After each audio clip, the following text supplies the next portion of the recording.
চতুর্মাসের সর্বপ্রথম একাদশী কামিকা একাদশী। বন্ধুরা, আপনারা যারা একাদশী পালন করছেন তারা নিশ্চয়ই জানেন এই সময়ে বন্ধুরা ভগবান বিষ্ণু যোগ নিদ্রায় থাকেন। তাই আজকের দিনে কামিকা একাদশী ব্রত কথাটি শ্রবণ না করলে এই একাদশীর ব্রত অসম্পূর্ণ থেকে যায়। এমনকি কোনো কারণে যারা কামিকা একাদশী ব্রতটি পালন করতে পারছেন না, তারা কেবলমাত্র এই কামিকা একাদশীর ব্রত কথাটি শ্রবণ করে যদি ভগবান শ্রী হরিবিষ্ণু ও মা লক্ষ্মীর সামনে আজকের দিনে একটি প্রদীপ প্রজ্বলন করতে পারেন, তাহলেও এই ব্রতের পুণ্য ফল অনেকাংশেই লাভ করা যায়। এছাড়াও বন্ধুরা, যদি আপনাদের হাতে কিছুতেই অর্থ না থাকে, বাড়িতে কি প্রায় আপনাদের ঝগড়া ঝামেলা লেগেই রয়েছে, রোগ ব্যাধি কি আপনাদের পেছন ছাড়ছে না, তাহলে বন্ধুরা আজকে এই পবিত্রতম দিনে সামান্য একটুখানি হলুদ গোপনে আপনার বাড়ির এইখানে রেখে দিন। তাহলে দেখবেন ভগবানের আশীর্বাদে আপনার সংসারে হু হু করে অর্থ আসবে। হ্যাঁ বন্ধুরা, অর্থ সুখ সৌভাগ্যে আপনার বাড়ি ভরে উঠবে। তাই বন্ধুরা, আজ 31শে জুলাই 2024 বুধবার একটিবার হলেও শ্রবণ করুন চতুর্মাসের প্রথম একাদশী কামিকা একাদশীর ব্রত কথা। তবে তার আগে আমি আপনাদেরকে জানিয়ে রাখি যে আপনারা যখনই এই ব্রত কথা শ্রবণ করুন না কেন, এই ব্রত কথা সম্পূর্ণ শেষ না হওয়া পর্যন্ত ছাড়বেন না। কারণ অসম্পূর্ণ কোনো জিনিসই কখনো ভালো ফল দেয় না। তাই সম্পূর্ণ ব্রত কথাটি শ্রবণ করুন আর ভগবানের আশীর্বাদ ও কৃপা লাভ করতে জয় হরিবিষ্ণুর জয়, জয় মা লক্ষ্মীর জয় লিখে কমেন্ট অবশ্যই করবেন।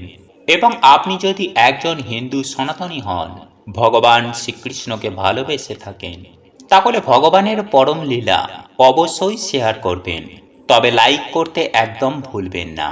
পরিশেষে আপনারা যদি আমার চ্যানেলে এখনো পর্যন্ত নতুন হয়ে থাকেন, তাহলে চ্যানেলটি সাবস্ক্রাইব করে পাশে থাকা নোটিফিকেশন বেল আইকনটি অন করে রাখবেন। তাহলে নতুন কিছু জানতে পারবেন, নতুন কিছু শিখতে পারবেন। বন্ধুরা, ব্রহ্ম বৈবর্ত পুরাণে যুধিষ্ঠির শ্রীকৃষ্ণ সংবাদে এই ব্রত কথাটি বর্ণনা রয়েছে। মহারাজ যুধিষ্ঠির ভগবান শ্রীকৃষ্ণকে জিজ্ঞাসা করলেন, হে জনার্দন, হে বাসুদেব, এই কৃষ্ণপক্ষীয় তিথিতে যে একাদশী পালন করা হয় সেই একাদশীর নাম কি এবং এই একাদশীর মাহাত্ম্যই বা কি? কৃপা করে আমাকে সবিস্তারে বর্ণনা করুন, তা শুনতে আমি অত্যন্ত কৌতূহলী। মহারাজ যুধিষ্ঠিরের জানার ইচ্ছা ব্যাকুলতা দেখে ভগবান শ্রীকৃষ্ণ আন্তরিকভাবে অতি প্রসন্ন হলেন এবং প্রত্যুত্তরে জানালেন, হে রাজন, এর পূর্বে দেবর্ষি নারদ এই বিষয়ে প্রজাপতি ব্রহ্মার কাছ থেকে সবিস্তারে জ্ঞাত হয়েছেন। প্রজাপতি ব্রহ্মা যেমন বলেছিলেন ঠিক তেমন করেই আমি পুনরায় আপনাকে বলছি, আপনি মনোযোগ সহকারে শ্রবণ করুন। একদা ভক্ত শ্রেষ্ঠ নারদ ব্রহ্মার কাছে জানতে চেয়েছিলেন, হে ঈশ্বর, এই মাসের কৃষ্ণপক্ষের তিথিতে যে একাদশী পালন করা হয় এই একাদশীর নাম কি? এই একাদশী পালনের মাহাত্ম্যই বা কি? এই একাদশীর আরাধ্য দেবতাকে এই একাদশী পালনে কি ফল লাভ হয়? কৃপা করে এই সকল বিষয়ে বিস্তারিতভাবে বর্ণনা করে জ্ঞাত করুন, তাহলে আমি ধন্য হই। শ্রী নারদমুনির কথা শুনে প্রজাপতি ব্রহ্মা অত্যন্ত তৃপ্ত হলেন এবং উত্তরে বললেন, হে বৎস, তুমি যে প্রশ্ন করেছ তার দ্বারা মনুষ্য জাতি অনেক অনেক উপকৃত হবে। শুধু তাই নয়, তারা নিম্ন যোনি পাপী থেকে উদ্ধার হবে ও পাপ থেকে মুক্ত হবে। আর সেই উদ্দেশ্যেই আমি সবিস্তারে তোমায় বর্ণনা করছি। তুমি মনস্থির করে তা শ্রবণ করো। এই মাসের এই কৃষ্ণপক্ষিয়ার একাদশী কামিকা একাদশী নামে প্রসিদ্ধ। ভগবান শ্রী বিষ্ণু এই একাদশীর আরাধ্য দেবতা। এই একাদশী পালনে সকল পাপ মোচন হয়ে যায়। তাছাড়াও এই একাদশীর মাহাত্ম্য শ্রবণ করলে বাজপেয় যজ্ঞের ফল লাভ হয়। গঙ্গা, গোদাবরী, কাশী, নৈমিষারণ্য, পুষ্কর ইত্যাদি তীর্থ দর্শনে সমস্ত ফল এই কামিকা একাদশীর মাধ্যমে কোটি কোটি গুণ লাভ করা যায়। সাগর ও অরণ্য সমৃদ্ধ সমস্ত পৃথিবী দানের ফল লাভ হয়। দুগ্ধবতী গাভী দানের ফল এই ব্রত পালনে খুব সহজেই লাভ করা যায়। যে সব ব্যক্তিগণ ব্রহ্ম হত্যা, ভ্রূণ হত্যা কিংবা তার থেকেও বেশি পাপ পুণ্য সাগরে নিমজ্জিত থাকে, তাদের কামিকা একাদশী ব্রতের মাধ্যমে খুব সহজেই তাদের সমস্ত পাপ ভস্মীভূত হয়ে যায়। যে সকল ব্যক্তিরা রাত্রি জাগরণের মাধ্যমে এই ব্রত পালন করেন, তাদের কখনো দুঃখ দুর্দশা থাকে না। পরবর্তী জীবনে নিম্নজনী অর্থাৎ পশু জীবন প্রাপ্ত হয় না এবং মনুষ্য শরীর সুনিশ্চিতভাবেই প্রাপ্ত হয়। যে ব্যক্তি এই দিন তুলসী পত্র দিয়ে বিষ্ণু পূজা করেন, তাতেই ভগবান এতই প্রসন্ন ও তৃপ্ত হন, মণি মুক্তাদি মূল্যবান রত্ন নিবেদন করলেও তেমন প্রীত হন না। যিনি আজকের দিনে বিষ্ণুর চরণে তুলসী মঞ্জুরি বা দুটি তুলসী পাতা লাল চন্দন লাগিয়ে নিবেদন করেন, তার জন্মার্জিত সমস্ত পাপ সুনিশ্চিতভাবে ক্ষয় হয়ে যায়। তুলসী প্রসঙ্গে ব্রহ্মাজি আরও বললেন, হে নারদ, যে ব্যক্তি প্রতিদিন তুলসী পত্র দর্শন করে থাকেন, তার সকল পাপ ভস্মীভূত হয়ে যায়। যে ব্যক্তি তুলসী পত্র স্পর্শ করেন, তার পাপিষ্ঠ দেহ পবিত্র হয়ে যায়। এই দিন তুলসী গাছে প্রণাম করলে দেহের সকল রোগ দূরীভূত হয়। তুলসী গাছে জল সিঞ্চন করলে যমরাজ তার কাছে আসতে ভয় পায়। শ্রী হরিচরণে তুলসী অর্পণ করলে ভগবত গতি লাভ হয়। যে ব্যক্তি হরিবাসরে ভগবানের সামনে প্রদীপ জ্বালান, তার পুণ্যের হিসাব স্বয়ং চিত্তগুপ্তও রাখতে পারে না। এই পুণ্য লাভে তার পূর্বপুরুষেরাও পাপ থেকে মুক্ত হয়ে স্বর্গবাসী হয়ে থাকেন। এই কামিকা একাদশী পালন করেই বুড়াকালে এক ঠাকুর ব্রহ্ম হত্যার পাপ থেকে মুক্তি পেয়েছিলেন। প্রাচীনকালে এক গ্রামে এক ঠাকুর থাকতেন। একদিন কোনো কারণে সেই ঠাকুরের সঙ্গে বেদ পাঠে ব্রাহ্মণের মধ্যেই কথা কাটাকাটি হয়। তর্ক বাড়াবাড়ির পর্যায়ে পৌঁছায় এবং ঠাকুরের হাতে ব্রাহ্মণের মৃত্যু হয়। ব্রাহ্মণের মৃত্যুর পর ব্রহ্ম হত্যার ভয় ওই ঠাকুরকে চিন্তিত করে তোলে। ঠাকুরের সমস্ত অর্থ, সম্মান, সম্পত্তি, পুত্র পরিবার নষ্ট হয়ে যায়।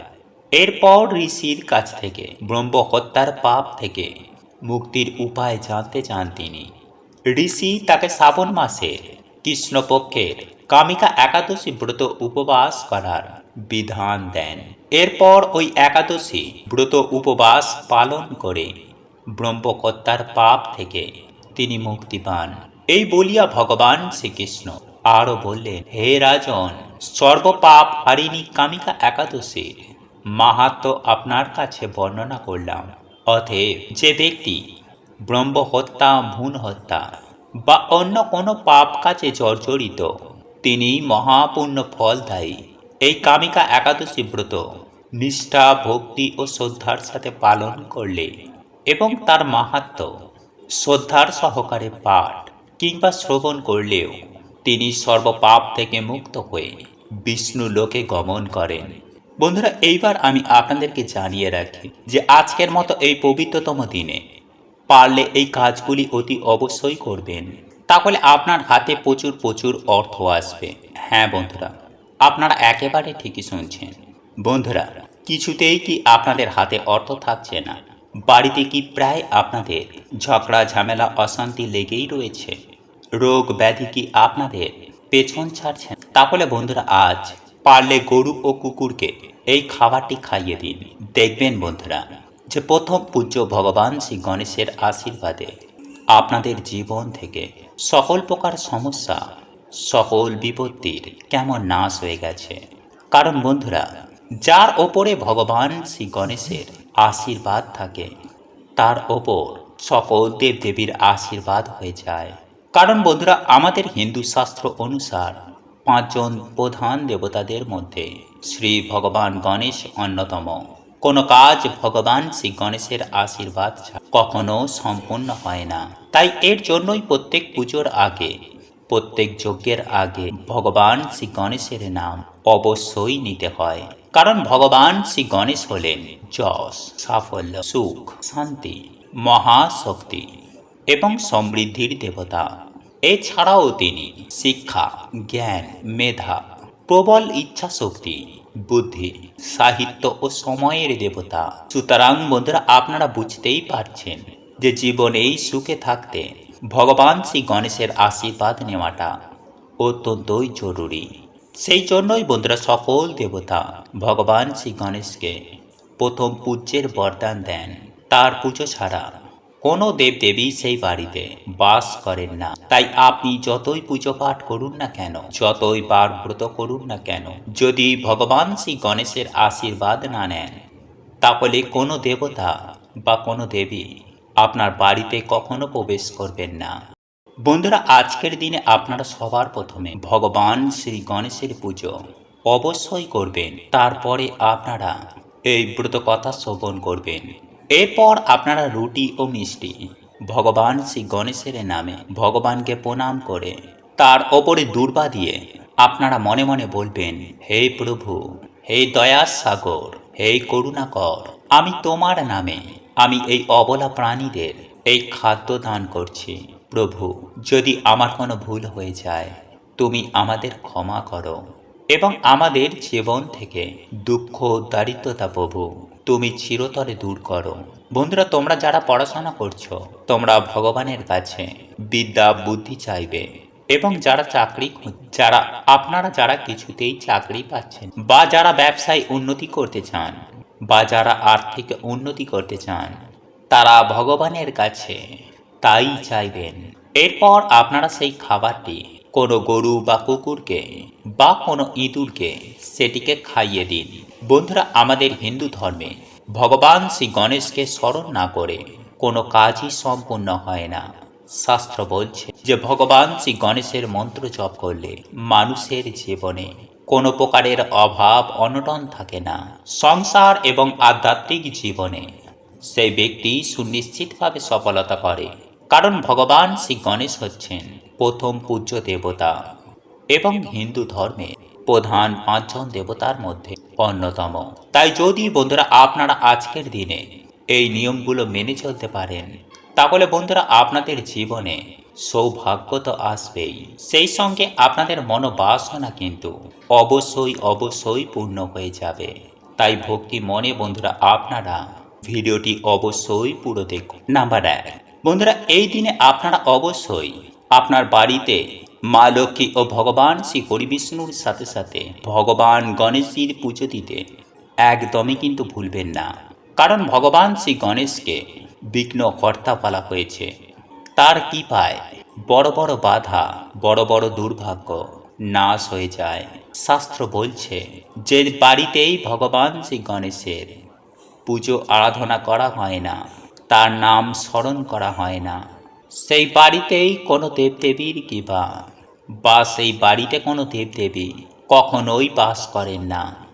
কারণ সকল দেবতা মিলেই ভগবান শ্রী গণেশকে বরদান দিয়েছিলেন প্রথম পূজ্য হওয়ার।